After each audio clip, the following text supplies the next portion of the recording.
स्वागत है आप लोगों का फिर से एक और बार। आज हम लोगों ने देखा भाई इंडिया वर्सेस उज्बेकिस्तान। बहुत बुरा लगा आज का गेम देख के, लिटरली बोल रहे हैं, मतलब अभी भी हम लोग शॉक में है कि यार इतना इतना मतलब खराब नहीं कहेंगे इंडिया ने खेला, बट सही में मतलब बहुत मतलब सबमिसिव हो गई थी बिल्कुल ही उनके आगे, उज्बेकिस्तान के आगे। 3-0 से हार चुके हैं उज्बेकिस्तान, जो कि भाई 68th रैंक फीफा टीम है, और इंडिया 102 या 105 उनका चल रहा है रैंकिंग इस टाइम पे। बट अगेन मतलब जिस हिसाब से हमने ऑस्ट्रेलिया के साथ खेला था, उस हिसाब से हम दोनों तो एक्सपेक्ट कर रहे थे कि थोड़ा फाइट होगी, थोड़ा इंडिया कुछ करेगी और अटैक करके शायद से हम गोल बना पाए, कुछ कर पाए। बट उसका हुआ अपोजिट, और गेम तो वही 3 ही मिनट में खत्म हो गया था, ऐसा देख के लग रहा था। तो बट चलो इसके बारे में थोड़ा बहुत डिस्कशन करते हैं, एनालिसिस करते हैं गेम के बारे में, और क्या इंडिया आगे बेटर कर सकता है अगेंस्ट सीरिया, जो कि 91th रैंक टीम है और हमारे सबसे ज़्यादा क्लोजेस्ट यही टीम है। टैलेंट वाइज शायद से नहीं, बट रैंकिंग वाइज हमसे क्लोजेस्ट है। तो चलो फिर शुरू करते हैं। One, two, three, four. चलो फिर शुरू करते हैं। बताइए दीपक जीजू, आज मैच में आपने क्या ऐसा देख लिया कि भैया दिल टूट सा गया आपका? कुछ दिखा नहीं भाई, जो दिखा उज़्बेकिस्तान की तरफ से दिखा, इंडिया की तरफ से तो कुछ भी नहीं दिखा। और पता था कि हमको क्वालिटी ऑफ फुटबॉल में और दोनों टीम में बहुत बड़ा गैप है, ऑलमोस्ट 40 प्लस रैंक का गैप है। तो इंडिया की स्ट्रेटेजी पता था कि थोड़ा-सा मतलब डिफेंस करेगी, सिट बैक करेगी और गेम को थोड़ा स्ट्रेच करेगी कि कंसीड ना करें कि शुरू में ही गोल डाउन चले जाएँ और फिर बाद में चेज़ ही कर रहे हैं। जिसका डर था वही हुआ भाई, शुरू के 5 मिनट में गोल खा लिया, उसके बाद अगेन 15 मिनट के अंदर 2 गोल आपने खा लिए हैं। उसके बाद तो इंडिया चेज़ ही करती रही और शुरू में तो एटलीस्ट इनिशियल 20 मिनट्स में तो पूरा डोमिनेट करके रखा। इंडिया ऐसा लग रहा था कि भैया बॉल को टच ही नहीं कर पा रही। फुल उज़्बेकिस्तान ने वहीं मैच किल कर दिया। उसके बाद और शुरू के 20 मिनट में इंडिया काफ़ी shaky सी लगी, स्पेशली डिफेंस जो था, कम्युनिकेशन एरर था बिटवीन डिफेंडर और अपने गोलकीपर गुरप्रीत संधू के बीच में। आई डोंट नो क्या इश्यू था, क्योंकि बहुत टाइम से ये मतलब हमारा डिफेंस सेटअप तो सेम ही है, कम्युनिकेशन गैप बहुत दिखा। उसके बाद जब भी वो मतलब विंग से अगर अटैक कर रहे हैं तो इंडिया सारे डिफेंडर एक ही तरफ चले जाते हैं और पीछे छोड़ देते हैं कि पीछे उनका कोई अटैकर आया है, वही हुआ। और ये ऐसी गलती इंडिया ने पहली बार नहीं करी, बहुत बार की है। पीछे से उसने क्रॉस डाल दिया, पीछे अनमार्क है बंदा, उसने क्लीन हेडर छोड़ा था, आराम से, मतलब उछला भी नहीं, क्लीन हेडर था उसके लिए, आसान से गोल हो गया। और उसके बाद तो फिर अगेन सेकंड गोल भी एक तरह से इंडिया मतलब कोई कोई सिंक्रोनाइज़ेशन ही नहीं दिखा। तो ये डिफेंसिव सेटअप बहुत बेकार था इंडिया का। इनिशियली 20 मिनट्स में तो कुछ भी नहीं हुआ, मतलब कर पाई। लेकिन थोड़ा बहुत कमबैक दिखा, मतलब 20 टू 20 से लेकर आई थिंक 40-45 मिनट तक का इंडिया कमबैक करने की कोशिश करी। आगे नंबर फॉरवर्ड किए, कमबैक कुछ भी चांसेस भी कम बनाए, कुछ एक्स्ट्रा टर्न में आए। कमबैक तो नहीं कहेंगे उसको, कंपोजर कहेंगे कि भैया बॉल कम अपने पास मतलब रख पा रहे थे। कमबैक हाँ, कमबैक का मतलब पहले तो दिख रहा था कि हालत कोई खराब थी। मतलब इफेक्टिव, हाँ, मतलब कुछ दिख ही नहीं रही थी इंडिया। बाद में थोड़ा आगे आके आई, थोड़ा एक्साइटमेंट आया। बिल्कुल। थोड़ा बहुत कुछ चांसेस लग रहा था, क्या लग रहा था कि गोल आ ही जाएगा। और 2-1 अगर हो जाए फिर सेकंड हाफ में जाते तो शायद एक उम्मीद होती कि एक गोल करके इक्वलाइजर कर दें। बट फिर उसके बाद रही कही कसर, जो है वही 45 स्टॉपेज टाइम में जो था, गोल खा लिया वहाँ भी। और फिर अपने से इतनी बड़ी हाई रैंक की टीम के अगेंस्ट अगर आप 3 गोल डाउन चले जाओ पहले हाफ में, तो वहीं मैच खत्म हो गया। ठीक है। और भाई तीसरा गोल तो जैसे ही आया, मुझे लग रहा है वही कहानी फिर वहीं खत्म हो गई थी, जो चांसेस हम सोच पता रहे है थे। क्या? तीसरा गोल जब आया तो उतना उस तरह से सेलिब्रेट भी नहीं करा था। मेरे को लगा ऑफसाइड तो नहीं हो गई, मैं तो यही सोच रहा मुझे था। भी यही लगा एग्जैक्टली, उसने सेलिब्रेट नहीं किया बंदे ने, मुझे लगा कि भाई ऑफ साइड है। बट फिर बाकी टीममेट्स हुँ, आए तो लगा कि भाई अब तो काम खत्म। ठीक है। हुँ। अच्छा, एक डिफरेंस अगर मैं बोलूँ कि फर्स्ट हाफ और सेकंड हाफ में ये रहा कि उन्होंने भाई कहीं ना कहीं वो संतुष्ट हो गए थे, गोल मार के वो हाँ, संतुष्ट हो गए थे, 3 गोल मार के सेकंड हाफ में। और उन्होंने उतने चांसेस नहीं बनाए। बट अगेन मैं एक चीज कहना चाहूंगा कि उज्बेकिस्तान या फिर इस पर्टिकुलर एरिया की जितनी भी टीमें हैं, इनके अंदर एक वो बेसिक चीज है जो कि मतलब एक फुटबॉल टीम के अंदर होनी चाहिए, फिर एक मतलब ठीक ठाक टीम, एवरेज टीम के अंदर होनी चाहिए, जो कि अब एकदम बेसिक फुटबॉल खेलना। ठीक है। उनके पासेस सॉर्टेड थे, एकदम बिल्कुल क्लीन पास दे रहे थे, पहुंच जा रहे थे उनके हुँ। प्लेयर्स के पास। ठीक है। उनके जो भी डिफेंस थे, हम जैसे ही भाई वो एक सरगे वर्गे करके बंदा था, जो भी हमारा, जब महेश बाबू आगे जा रहे थे तो उनको शोल्डर पुश करके बाहर ही भेज दे रहा था। ठीक है। मतलब अपने आसपास आने नहीं दे रहा था, एरिया के आसपास ही डी, मतलब बेसिकली जो गोल पोस्ट है उसके आसपास ही नहीं आने दे रहा था, कहीं भी चांसेस नहीं बने दे रहे थे। वहीं बात करें अटैक की, तो एटलीस्ट हमारे डी पे पहुंच जा रहे थे, लड़ते लुड़ते जैसे भी पहुंच रहे थे, पहुंच जा रहे थे चांसेस। भले सेकेंड हाफ में उन्होंने कुछ बनाया नहीं कुछ खास, एक दो तो भाई लग रहे थे कि गोल होने वाला है, बट बच गया, हमारे गोलकीपर ने भी सेव किया और डिफेंडर्स ने भी बचाया। बट इन दी एंड जो क्लैरिटी हमें दिख गई है कि देखो इंडिया दिख रहा है क्लियरली कि जो हमारे नेबर्स हैं जैसे कि भाई बांग्लादेश, नेपाल और हमारे आजू बाजू के जो भी खेलते हैं थोड़ा बहुत, उनसे तो काफी ऊपर आ चुका है। वो हमें दिख चुका है कि हम्म भैया जब सैफ कप हम जीते और ये हमारा इंटरकॉन्टिनेंटल कप ये सब जीते, ठीक है, तो हमें पता चला कि भाई हम लोग काफी इम्प्रूव कर चुके हैं। बट जब हमने एक सीढ़ी ऊपर पहुंचे तो हमें ये दिख रहा है कि भाई अगली सीढ़ी तो इससे भी ऊंची है, ठीक है, तो मेहनत हमको डबल करनी पड़ेगी, ठीक है, और इस चीज में हमारे गवर्नमेंट को भी साथ देना पड़ेगा भाई, खर्चा करना पड़ेगा। जो ये छोटे मोटे टूर्नामेंट्स हो रहे हैं बांग्लादेश के साथ या फिर नेपाल के साथ, पाकिस्तान के साथ खेल के, इससे इम्प्रूवमेंट्स नहीं आने वाली है। आपको फ्रेंडलीज हम्म रखनी पड़ेंगी बड़ी टीम्स के साथ। आप जाओ चाइना के साथ खेल लो, चलो चाइना के साथ रिलेशनशिप अच्छे नहीं तो भैया कम से कम इधर आ जाओ, इजिप्ट के साथ खेल लो, ठीक है, इजिप्ट के साथ खेल लो आप भैया, अगर हो सके तो कोई अफ्रीकन टीम पकड़ लो, है ना, सेनेगल वेनेगल को भी पकड़ लो। ये तो सेनेगल तो खैर 20-22 में पहुंच गई। बट सेनेगल तो नहीं आएगी, बट मतलब कोई और कोई भी भी एशियन कोई टीम भी अच्छी है। हमसे काफी सारी अच्छी है, मलेशिया भी हमको हरा चुकी है ऑलरेडी। अगर आप ट्राई करो तो जापान हमारे साथ रिलेशनशिप अच्छे हैं, जियो पॉलिटिक्स रिलेशनशिप अच्छे हैं, तो क्या पता हमारे साथ खेल ले एक गेम। तो इस तरीके से कुछ बेसिक 3 मैच 4 मैच की सीरीज करवा दो और खेलने में मजा आया है कुछ, और सीखने में भी मजा आएगा इन लोगों को।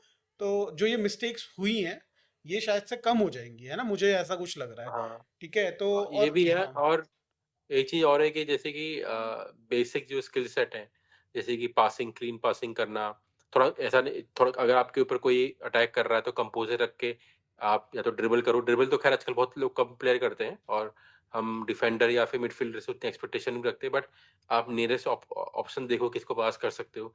तो ये जो चीजें हैं, बेसिकली जब इंटरनेशनल फुटबॉल में मतलब प्लेयर आते हैं तो ये सब तो आती ही उनको। बिल्कुल। बस जो कोच का काम होता है, जो गेम होता है, वो फॉर्मेशन का होता है, सिंक्रोनाइजेशन का होता है, और क्या स्ट्रैटेजी के साथ गेम प्ले चलेगा उसके हिसाब से खेल मतलब इंटरनेशनल फुटबॉल खेलते हैं बेसिकली, जो भी हम देखते हैं खासकर यूरोपियन और सब में। पर इंडिया के मुझे लगता है कि ये सब तो दूर की बात है, अभी तो मेरे को लगता है सिंपल जो एक सिंपल पासिंग है, वन टू वन पासिंग है, और बॉल को अपने पास जितनी देर तक रख सकते हो, वो सब मुझे लगता है कि इस पे वर्क करने की जरूरत है। क्योंकि अब इंडिया गेम ना आपको सिर्फ ये दिखता है तो डिफेंड करती है, आपको जो अपोनेंट है हमारे डी के आसपास देखेगा वहां डिफेंड करेगी, या फिर एकदम से लॉन्ग बॉल डाल के हम हमारा जो अटैक है कुछ बहुत टाइम बिंग मतलब शायद मैच में 4-5 बार उनके डी के पास दिखेगा। मिडफील्ड में होता है मेन गेम, जब आप चलाते हो मिडफील्ड के आसपास होना चाहिए, मतलब बॉक्स टू बॉक्स के बीच में जो बिल्कुल। जगह होती है ना, उधर गेम होना चाहिए। वो हाँ। इंडिया का होता ही नहीं है। और ये सिर्फ अपने से स्ट्रांग टीम के अगेंस्ट नहीं, जो सेम लेवल की टीम है उनके साथ भी मैंने देखा है कि जैसे लेबनान वगैरह के साथ भी है, तो इंडिया मतलब काउंटर में ही खेलती है लॉन्ग बॉल डाल के। तो यहाँ मुझे लगता है कि थोड़ा अब ये जो चीज़ है मतलब यहाँ वर्क करने की ज़रूरत है। पासिंग वगैरह ये सब वगैरह की मिडफील्ड इम्प्रूव करने की ज़रूरत है, और ये खेल के ही आएगी। अब देखो, और आई थिंक ग्रासरूट लेवल पे भी काम करने की ज़रूरत है। मुझे जो लैकिंग लग रही है जैसे आपने पासिंग बोला, ठीक है, या फिर एक्यूरेसी नहीं है पासिंग की, मेन बात ये है। और हाँ, दूसरी हाँ। चीज है कि भैया जो दिमाग है ना कि मतलब अगले बंदे को जिस टीममेट के पास बॉल है तो बाकी 2 टीममेट 3 टीममेट्स को होना चाहिए कि मैं ऐसी पोजीशन पे जाऊं जहां पे वो पास राइट, कर राइट। सके। वो भैया बाकी पोजिशनिंग। बाकी प्लेयर्स ऐसे लगते हैं कि वो ऑलरेडी घिरे हुए हैं, किसको बॉल देगा यार। छेत्री बॉल लेके आगे जा रहा है, ठीक है, पलट के देख रहा है कि भैया कोई है ही नहीं मेरे को, किसको मैं पास दूंगा, हाँ, फ्रस्ट्रेशन ऐसी ये सी। बात सही कही। हाँ। मतलब ये सही कही कि पोजिशनिंग खराब है। अब होता क्या है ना, ये ना अब मतलब मैच्योरिटी की बात है। मैच्योरिटी इन द सेंस कि हर एक जो मतलब एक इंटरनेशनल टीम होती है या फिर फुटबॉलर होते हैं, या फिर जैसे फॉर एग्जांपल अभी इंडिया 105 रैंक है, 102 जो भी है, और एक जो 60th है और जो ऑफ कोर्स टॉप 10 के अंदर है, वो ऑब्वियसली टॉप 10 वाली जो टीम है वो कब से खेल रही है, बहुत मैच्योर हो चुकी है। हम्म। तो अभी होता क्या है कि इंडिया का जैसे कि for for example let's say कि 4-3-3 कॉम्बिनेशन है। जो डिफेंडर जो सोचता है मैं तो डिफेंडर हूँ, मिडफील्डर सोचता है तो मैं मिडफील्डर हूँ, अटैकर अपना रोल समझता है। बट ऐसा नहीं होता। बेसिकली जब आप ट्रांजिशन करते हो, जैसे फॉर फॉर एग्जांपल आप काउंटर पे जा रहे हो, या फिर जब आपके पास बॉल है आप अपने पास रख रहे हो, तो डिफेंडर को भी आगे जाके अलग-अलग पोजीशन में जाना पड़ता है। जब अटैक हो रहा था तो उनको भी आगे जाना पड़ता है। वो इंडिया के साथ नहीं होता। जो डिफेंडर अपनी जगह ही खड़े रहते हैं और मिडफील्डर दिखते ही नहीं है। तो अगर लेट्स से कि कोई मिडफील्डर के पास बॉल आई भी, तो उसको दिखता ही नहीं कहाँ पास कर सको। तो आपका लेफ्ट राइट होनी चाहिए ना, इधर-उधर मूव देखते हो आप कि अगर कोई भी अच्छी टीम होती है, जैसे उज़्बेकिस्तान थी, अगर किसी के पास बॉल है तो उनके 2 प्लेयर इधर-उधर अपने आप को ओपन पोज़ीशन पे लेके जा रहे थे ताकि उसको क्लीन पास कर सके। इंडिया वो नहीं करते, तो ये सीखना पड़ेगा कि भैया अपने आप को ऐसी स्पेसेस में अवेलेबल करो ताकि आपको पास कर सके। और अगर आप हाँ। ऐसी जगह खड़े हो जहाँ आपके ऊपर 2-2 डिफेंडर उनके ऑलरेडी चढ़े हुए हैं, फिर तो भैया बॉल छिनी गई अरे आपसे, तो बहुत एक इम्प्रूव करने की एक जरूरत है। फेक रन भी बनाना होता है, ठीक है। आप मैं देख रहा था हमारे सेकेंड हाफ में राइट विंग पे राइट बैक है बेसिकली, मेरे को नहीं एग्जैक्टली पता है, केपी खेल रहा था शायद से। तो हम्म जब बैक राइट बैक वाला बंदा ऑलरेडी विंग पे आगे पहुंचा हुआ है, तो फेक रन तो हम्म एटलीस्ट बना दे, ताकि उनका जो राइट बैक है या फिर लेफ्ट बैक है वो एटलीस्ट उसकी तरफ ड्रैग होके आए, थोड़ी सी स्पेस बने। नहीं भाई, वो खड़ा है भाई, वो इधर के मतलब बॉल उससे बहुत पीछे थी, बॉल अपना प्लेयर लेके आगे उससे आगे चला गया, बट वो खड़ा का खड़ा ही रह गया। अगर वो स्पेस मतलब थोड़ा सा रन बनाता तो मेरे को लग रहा था कि हम्म चांस बन सकता था कि ड्रैग करके अगला बंदा उसकी तरफ आता, थोड़ा सा उसको क्लोज डाउन करने की कोशिश करता कि उसके पास पास ना आ जाए। बट मतलब हम्म थोड़ा सा मेरे को लग रहा है कि अभी भी विजन की दिक्कत है। और ये हाँ विजन मतलब ये हाँ, ये ये ना विजन मुझे टाइम के नहीं। साथ ही आएगा। हाँ, ये टाइम के ये जो साथ नहीं है कोचिंग एक्चुअली, मुझे को लग रहा है कि अगर वो यंग है तो शायद से आ जाए। बट अगर वो 20 25 साल से ऊपर चले गए ना, तो मुझे नहीं लगता कि आएगा। ये आएगा फिर नेक्स्ट जनरेशन में, जिनको बेसिकली हम बिल्कुल घोट के पिला सकें कि भाई ये चीज अब करनी ही तो ग्रासरूट लेवल करनी से है, तैयारी ग्रास रूट करेंगे, लेवल हाँ। पे। तो नेक्स्ट हाँ जनरेशन ये में हाँ ये सारे टैलेंट्स आएंगे धीरे धीरे हमारे पास। हाँ, ये चीज़ है। और कोचेज़ को बहुत ज़्यादा काम करना पड़ेगा। और जैसे ही पोज़ीशनिंग वाली बात करी मैंने, जैसे कि ऊपर पोज़ीशन पे लेके आओ, जब जब आप ट्रांज़िशन करते हो फ्रॉम डिफेंस टू अटैक, तो आपके जो डिफेंडर है वो भी एक तरह के अटैकर बन जाते हैं। शायद पीछे आप 2 सेंटर बैक रख लो या फिर 1-2 बंदे पीछे रख लो। इसी वजह से इंडिया के ना गोल स्कोरर भी नहीं है। देखो अब 2 मैच हो गए, 1 भी गोल नहीं कर पाए।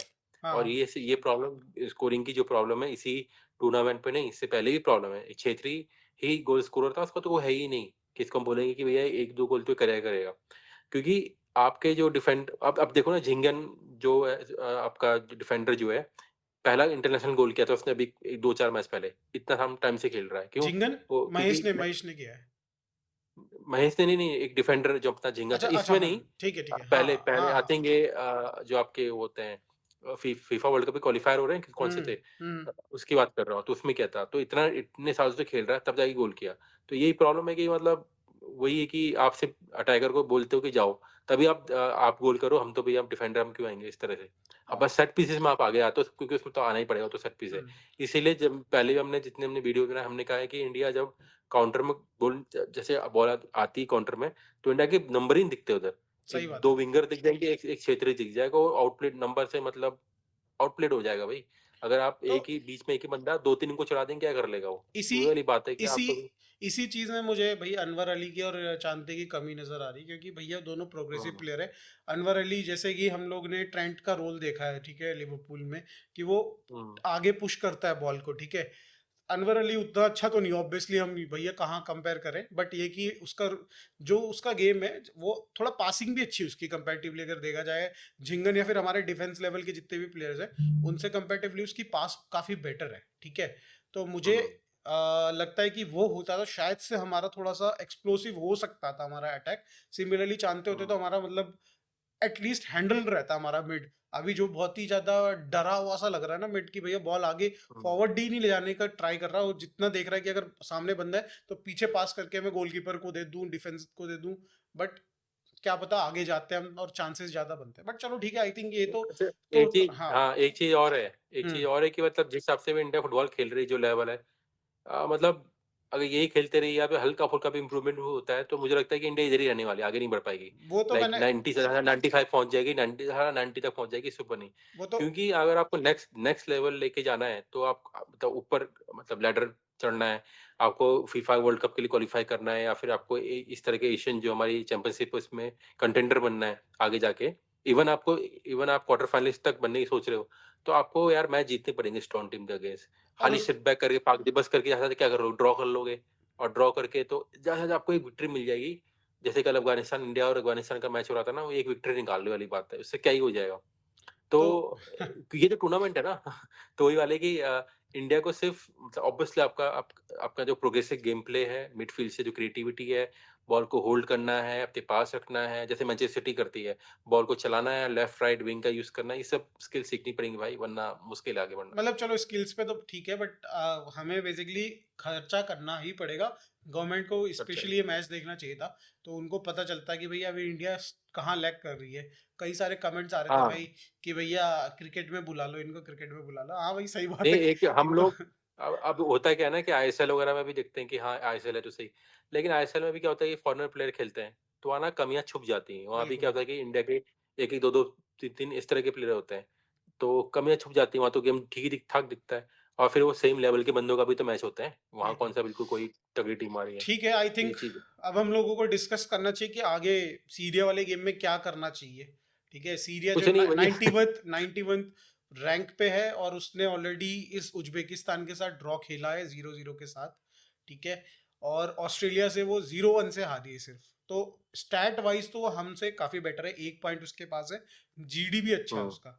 तो अगर हम लोग हुँ, उनसे ड्रॉ खेलते हैं तब भी हम बाहर हो गए टूर्नामेंट से। अगर हुँ। हम उनसे जीतते हैं तो शायद से हम लोग आगे जा सकते हैं, ठीक है?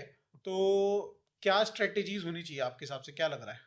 अ, देख बहुत मुश्किल है भाई इंडिया का 3 गोल जब खा गए, ऑस्ट्रेलिया के साथ 2 खाए थे 3 खाए थे? 2 2-0 2 खाए थे ना, 5 गोल खा गए तो बहुत बहुत मुश्किल है। क्योंकि 2 ही टीम यहाँ से जानी, 3 टीम तो है नहीं, नहीं, तीसरी तो टीम भी बहुत जाएगी, मुश्किल है। तीसरी टीम भी जाएगी। 3 टीम जाएँगे, 3 3 टीमें जानी जाएँगी, है। बाकी उनका कांसेप्ट ये है कि 6 अगर जैसे 6 ग्रुप्स हैं तो अच्छा, उसमें से अच्छा। 4 टीमें जाएँगी, बेस्ट जो 3 हैं बेस्ट 4 ऑफ 3s ऐसा करके कुछ हाँ, मैं कांसेप्ट समझ है। गया। तो थर्ड पोजीशन पे हाँ, जो भी आई हैं वो 4 टीमें आगे जाएँगी। बट उसके लिए ऑब्वियसली आपका जीडी भी अच्छा होना चाहिए, आपके बेसिकली पॉइंट्स भी अच्छे होने चाहिए। ठीक है? तो जी हमारे पास अल्टीमेटली हाँ, अल्टीमेटली जो थर्ड फिनिश करेगी जीडी पे ही बात आ जाएगी, जीडीपी ठीक है? जीडी पे तो बात आएगी अब बिल्कुल। क्योंकि अभी इंडिया का जीडी है 5-0 यानी कि 5 गोल नेगेटिव में है। तो एक ही तरीके से हो सकता है कि गेम जीतो और थोड़ा गोल भी करो, जीडी भी इम्प्रूव करो। तो मतलब इंडिया को यही है भाई कि एन्जॉय करो, जाके ऑफेंसिवली अच्छा खेलो यार, मतलब अटैक गेम ही खेलो और क्या। बेसिकली क्योंकि सिर्फ हाँ, जी ये नहीं देखना कि अब ये मत सोचो कि हमें क्वालीफाई करने आए हैं, कुछ करना है। बस ये सोचो कि ये एक मौका मिला हुआ है और करके दिखाना है कुछ। ठीक है? हम लोग 2 तो हार ही चुके हैं हाँ, और वैसे भी कोच साहब ने तो बोल दिया था कि भई हमारा main focus world cup qualifiers है, हमारा एएफसी नहीं है। तो कोई थोड़ा-सा बात नहीं। मतलब आप इसको साइडलाइन करो और अ गेम अच्छा करो, कुछ सीखने के लिए खेलो। है ना? क्या नाम है इसका, अगर हो सकता है छेत्री को अगर आपको मतलब रेस्ट देना है और आज भी जैसे कि बहुत मुझे लगता है कि चांटे और आज एक और अपना उदान क्या नाम है? एक और अटैकर नाम भूल रहा हूँ। उनको पहले लेके आ जाना चाहिए था मनवीर जब 3-0 आप चले मनवीर गए। तो पहले से खेल रहा था। हुँ, नहीं, एक और था यार, मुझे याद नहीं आ रहा। चांटे मतलब आपको मिड में और अटैकिंग प्लेयर जो गोल स्कोरिंग आपके ऑप्शन होते हैं, वो उनको डालने चाहिए थे।